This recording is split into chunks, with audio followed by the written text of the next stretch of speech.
ଆପଣ ସମସ୍ତଙ୍କୁ Himanshu technical YouTube channel के स्वागत। वीडियो शुरू करबा पूर्वर पहला आपण माने हमर यूट्यूब चैनल के सब्सक्राइब करंतु जेहेतु आके आसुथिबा नुआ नुआ अपडेट वीडियो आपण माने सर्वप्रथम देखि पारबे।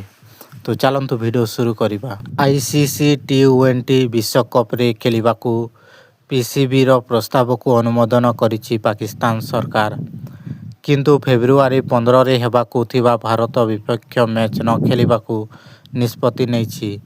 ए नै गवर्नमेंट ऑफ पाकिस्तान पक्षरु एक्स हैंडल रे स्पष्ट करा जायछि। पाकिस्तान प्रधानमंत्री शहबाज शरीफ और पीसीबी मुख्य मोहसिन नकवी को मध्य रे आलोचना पर यह घोषणा करा जायछि।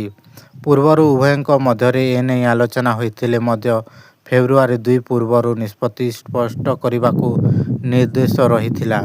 ଫେବୃଆରୀ 7 ରୁ ମାର୍ଚ୍ଚ 8 ଯାଏ ଅନୁଷ୍ଠିତ ହେବ ଆଇସିସି ଟି20 ବିଶ୍ୱକପ। ଯଦି ଆପଣମାନଙ୍କୁ ଆମର ଏହି ଭିଡ଼ିଓ ଭଲ ଲାଗିଥିଲେ ଆମର ୟୁଟ୍ୟୁବ୍ ଚ୍ୟାନେଲ୍ के सब्सक्राइब लाइक शेयर କରନ୍ତୁ।